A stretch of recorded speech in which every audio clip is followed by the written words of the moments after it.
Hello, everyone, and welcome to the Switch Statement Podcast. It's a podcast for investigations into miscellaneous tech topics. This is episode 7 of The Coming Wave by Mustafa Suleyman. We'd love to hear from you. Send your comments and feedback to team@thkp.co.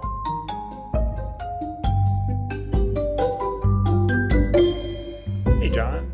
How are you doing? Hello, Matt. I'm doing very, very well. How are you doing? Oh, very, very well. That's great. Yeah. I'm getting by. You staying cool? Oh my God, dude, it's 1,000,000 degrees outside. 100 degrees. It's crazy. Wow, you're just gonna correct me like that? Well, 100 might That's as cruel. well be 1,000,000. My dad and I been working on my car. Actually, that's a long story, but we wanted to beat the heat. We went out like 5:45 a.m. and we're like, all right, it's got to be like pretty mild at this Yeah, point. it was like already 85 degrees. You swing the door open, you just get hit in the face, and you're like, nope, Yeah. it's not nice out. Yep, my wife and I planned on going for a bike ride this morning, and we went out and we were like, and I actually ended up going for a run because I Oh my God, dude. wanted to get Got a some death physical. wish. Yeah, it was rough. I kind of like running in the heat though. It feels very like, it just feels like all the toxicity is sort of leaving your body. It's probably I'm just delirious, but You sweat it out. Who knows? I mean, maybe before long we'll be able to bioengineer a molecule that you can take so you're not as hot. You can just you don't feel the heat. Yeah, where is the GLP-1 for heat. not being hot? yes, I think they'll have that soon. I think they're probably actively working on that. I feel like they have GLP-1s for everything these days. It's like, you want more energy? You want muscles? Like, it's kind of crazy. They're just coming out of the woodwork. Oh, okay. I have always wanted to do that, do a little biohacking, but I don't know. I kind of want to see how it. I want to give other people a chance. You're a quitter. You gotta dare greatly. It scares me. I mean, this is why, like, I don't have any tattoos or anything. I've always been afraid of like permanent, like, body changes, and that's part of what scares me about, doing something like Ozempic. Although I did try to get Ozempic, but unlabeled Chinese peptides. You're not just gonna exactly. inject that into your neck. Like, I have a friend who like does all sorts of stuff, and he's constantly telling me like, yeah, you got to get on the gray market, get some Retta. And I'm like, what are you talking about? Is he? Would you say he is thriving as a result? Well, he's not necessarily thriving, but I don't know. I don't know if him not, thriving is related to to that. But I mean, he's thriving in a way. Like, I guess it just depends on your definition of thriving. He looks good. He's like, okay. He's got a nice body. But anyway, he's jacked. He's pretty jacked. Anywho, so we're talking about biology. We're talking about the technology of life. Yeah, there's a bunch of people who are doing things that are a little more, I don't know, have a little more gravitas than making random dudes jacked. So we got them curing blindness. This is actually something I wanted to talk about.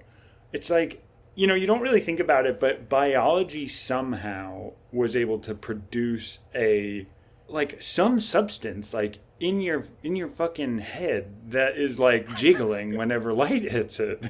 It's unbelievable. Yeah. Oh, dude, it's crazy. I mean, I've talked about this book a few times. Song of the Cell, I think it's called. Yes. That book goes into these really in-depth. Well, I mean, I say in-depth. That's a relative term because it was, for mass consumption or whatever. But just these like brief discussions about how complex the body actually is. For something so simple as like you eating an apple or something, just like talking about all the mechanisms that are taking place while that apple is being, consumed by the various parts of your body. It's absolutely astounding what is actually happening within your body. All these different chemical reactions. And it's just insane. Well, this is interesting because I have kind of, I think, a very controversial opinion, which is like, you talked about the complexity of life, and like obviously in a lot of ways, like that's necessary. Like there's just no other way to do it.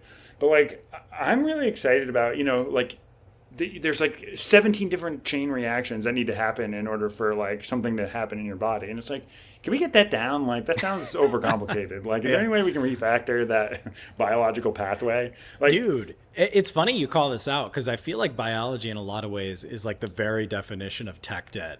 Like, biology does not refactor. Evolution is not a refactoring process. Like, it's just like add on, oh, you got an appendix? Let's just keep that. Bolt it. Oh, it's fine. Yeah, we'll leave it there. It's not hurting anything. So. Yeah, you don't need that. Nipples on a guy? Who cares? It's just like, but yeah, no, I mean, as long as that guy isn't getting killed by his nipples, life's not worried about it. Exactly.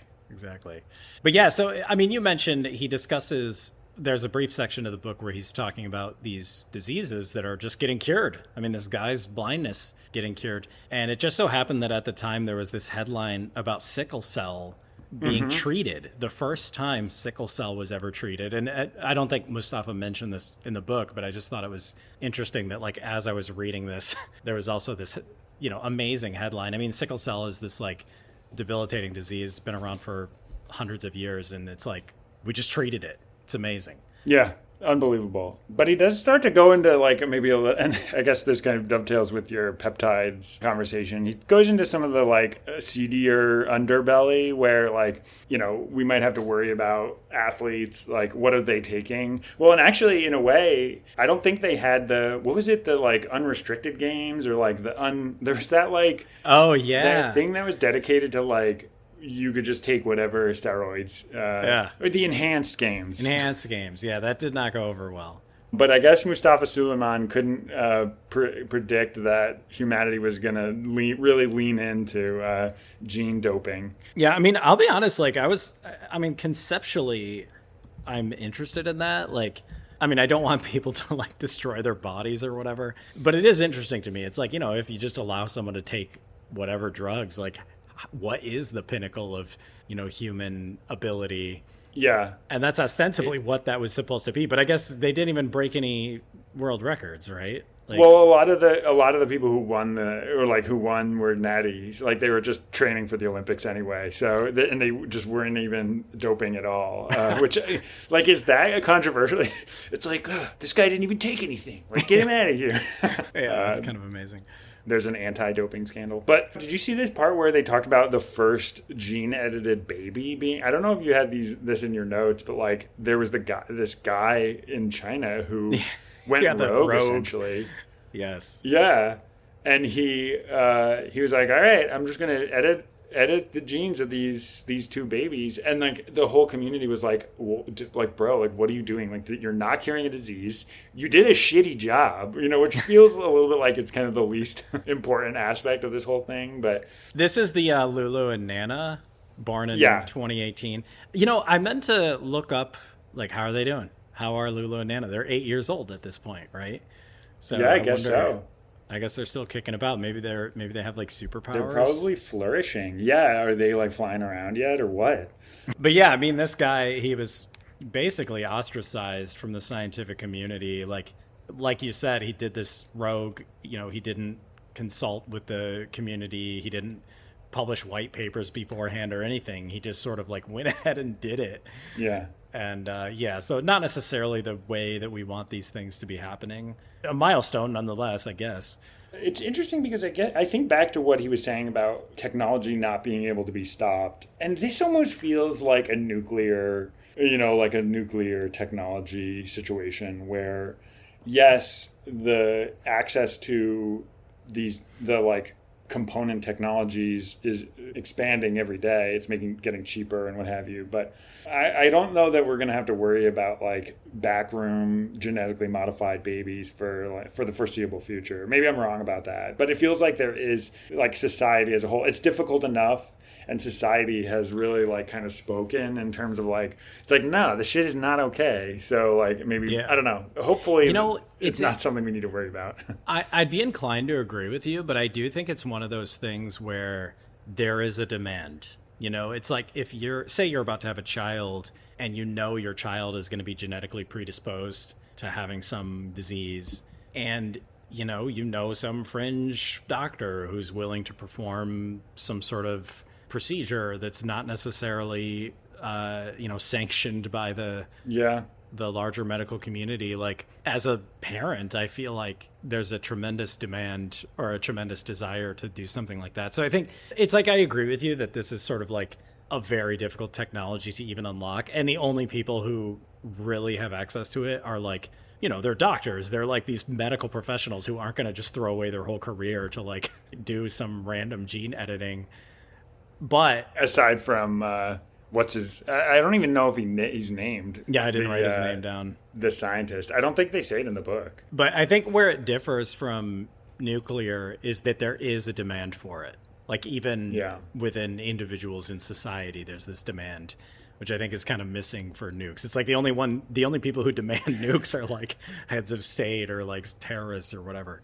Yeah, exactly. Like, your typical hyper-competitive parent doesn't have much of a need for a nuclear weapon, whereas they may, like, I don't know, the Joneses down the street, they, you heard whispers that they, I don't know, went to some back room to get an illegal genetic modification. And dude, now you have to, too. Some of my colleagues at work seem genetically modified to me. They're just, like, ultra smart and kind of, like, they have superpowers. They're just, like, perfect human beings.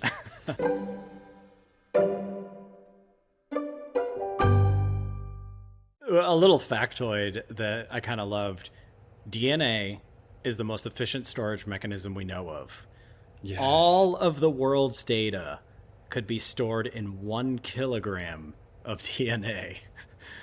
And this goes back to something you said in the last episode, I think, where you were talking about how biology sort of works on the atomic level. So it's like, right. This is why DNA is so efficient. It's like literally just these individual molecules that are chained together. And so, dense, very information dense. It really is unbelievable. But so he segues into the last part of this chapter is where he starts to get into the synergy story of like, well, the fact that we now have all these expanding AI capabilities are actually going to dovetail in a synergistic way with these biological technologies. Yes. Yeah, he talks about this really cool contest, which this actually harkens back to something you said in another episode where you called out the woman who started the like image recognition. Yeah, Fei-Fei Li. Yeah, Fei-Fei Li, which I thought was really cool that you sort of called her out and gave her credit. This is another contest. Yes. That, it's called the Critical Assessment for Structured Prediction. Man, it's hard to read these acronyms. Predicting protein folding. Yeah. So CASP is what, that's the acronym. Basically what CASP is it's a contest based on telling how a protein will fold. So it sort of gives you this like recipe for a protein or whatever, and you have to give back the answer of like, okay, the protein will fold in this exact manner. And we've discussed this on the podcast before, but this is just a property of proteins. It's like, right. Like there's millions of proteins. It's ridiculously complicated, and each one folds in these like very unique ways. And this actually, like, this is the reason some biology behaves the way it does because of the structures of these proteins. It's like they interlock in very particular ways, which, causes certain things to happen in your body. And historically, it was very difficult to know how these proteins would fold. Mm-hmm. It was a very, the only way to really do it was like these very brute force approaches. There's no like, simple, like efficient algorithm for doing this. So yeah, that's why they created this contest to sort of see who could predict these foldings. And similar to the last contest that we discussed, a new kid on the block, AlphaFold, came along and just absolutely crushed the competition. And the first year that they were in the competition, they just like rock up, like, all right. Yeah. So they just waltz right in and like just demolish everyone else and drop the mic, and it's this amazing event. And Mustafa was a part of it. I mean, AlphaFold came out of DeepMind. So, Mustafa Suleyman and Demis Hassabis, they were the co-founders of DeepMind at the time. But similar to the image recognition jump in ability, it was all based on neural networks. They were using an underlying neural network that they had sort of learned based on all these training examples of various protein foldings. And this network was the thing that was demolishing the competition. The competition were these more sort of, I always want to say conventional algorithms, these more brute force style algorithms taking into account all the various rules that we understand with chemistry. And those were not as effective as a neural network. No. Yeah, it's just wild. And so the long and the short of it is they literally stopped running the CASP contest by the next year because it was just so good that it was like, well, it's done. The problem is solved. It essentially became a solved problem, which is truly, people don't talk about this, but this protein folding thing, I think, is a massive milestone in this biological hacking because, as I mentioned, like proteins are what underpin all of the interactions that are taking place in your body. It's like the reason things are happening the way they are. The reason your body does anything at all. It's all proteins. It's all proteins. So, yeah, this is huge. And yeah, just like you're saying, so AlphaFold dominated in year 1. And then by year 2, they had AlphaFold 2, I guess, which had like a 99% accuracy with, solving these protein foldings. So they just killed the competition. Yeah. And so DeepMind basically just like they folded like 200 million, like basically all known protein sequences. And then they just like uploaded it for everyone to see. And I think this is exactly to your point where it's like, we don't even have any idea what the long-term, because all of this stuff, all this research takes a long time to do. Like there's just a bunch of hoops you have to jump through. So there's such a lag behind like where the results take behind actually getting a candidate that I think like maybe like a year or like however long the drug approval cycle is, like I think we're probably going to see a crazy like uptick after the uploading of all of those protein sequences, those folded sequences by AlphaFold to where we're going to just see these amazing new treatments. Dude, I think you're right. I think you're absolutely right. Another thing I'm excited about is just Demis. Demis, the head of DeepMind, he is sort of like a somewhat mysterious figure, even within Google. And a lot of people talk about how he's very focused on disease, sickness, human frailty, all those things. And he essentially has carte blanche within Google. It's Demis. You're not gonna like give orders to Demis, right? So he's able to do whatever he wants. He has tremendous resources at his disposal, and he's an absolute genius. And that is what this guy is working on. Is like he wants to fold proteins. He wants to solve disease. Disease. That like the way that he talks about it is almost alien because it's like he literally, like the other problems that he has solved. He's like, no, we're gonna do it all. Like we're gonna. It's just wild. It is wild, but it's weird how it doesn't even sound that crazy because we really are. It's like we're at this confluence of technology. Large language models help us research. We've figured out all the protein folding. We have CRISPR. We can edit DNA. So we really are at this, feels like we're sort of on this threshold, this confluence of technology that might unlock some of these things. I think you're right. Speaking of unlocks, towards the end of this chapter, they describe something that sounded like it came out of a movie, but I guess is real. There's this company. Go for it. There's this company called Cortical Labs. And evidently they grew a brain in a vat and taught it to play Pong. Dude, we're gonna have biologic, like we're at the beginning of this interface between traditional computing and neural computing. It's pretty wild to think about. Wild indeed. All right, well I think we can leave it there, and then we'll tune in next week for the Wider Wave. Chapter 6. The Wider Wave. Sounds exciting. All right. Well, see you there, John. See you, Matt.